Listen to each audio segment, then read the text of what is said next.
What is going on, you guys? Barry TCG here, back with another replay on the best simulator on planet Earth, which is DuelVoyager.com. So make sure to check it out, guys. And I'll play anybody, I'll challenge anybody, I'll take anybody on. And if you beat me, you get to be featured in a video. But today I'm featuring a match I did in the Barry TCG Weekly, which is a tournament that I host. So make sure to join that as well, guys. But without any further ado, I have a pretty decent start.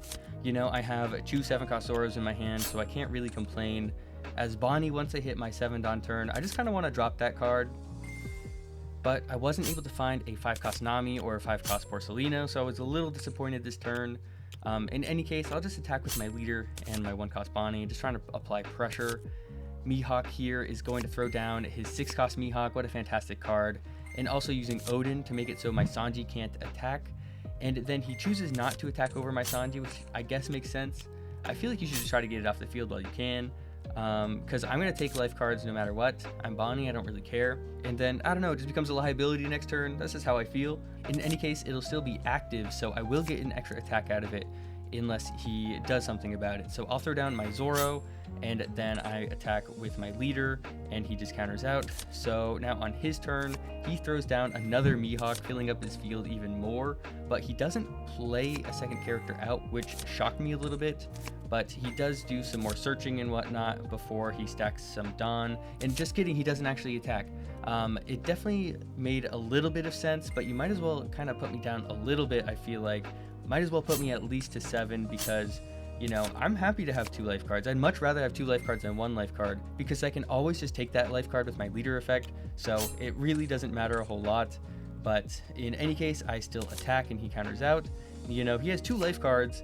But even though he goes to 7,000 power here, I still feel pretty good about still doing some damage. There's another Zoro, but I'm probably going to play the 10-cost Shanks this turn, I think. But having the Zoro as an option is just still fantastic, and the 9-cost Bonney in my hand to finish off the game as well.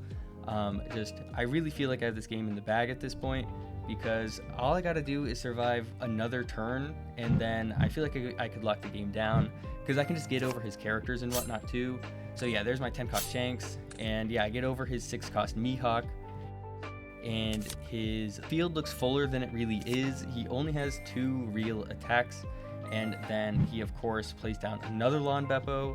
So, you know, he's a 7,000 power leader again, but it's really not a big deal because I also am a 7,000 power leader, and my Shanks is lowering his Odin, so he can't attack with it.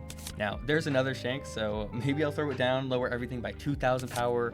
I would do that if I was against a deck with smaller characters, because then I can really lock them out of the game. You know, lowering a 6,000 power character down to 4,000 power as my leader is 7,000 power really makes it not worth it to attack with those characters at all. But because he has these 10-cost Lawn Beppos on the field, I might take a different approach. So I stack a Dawn onto my Sanji and I attack for 7 first, and he takes it. So I throw down a Zoro just to gain a life card, and then I throw down a Porcelino to gain another life card, and I was wondering why I didn't attack again, and that's because he froze me with his 1-cost event. That's right. So I needed to survive this turn, so I just got up 2 life cards and a blocker.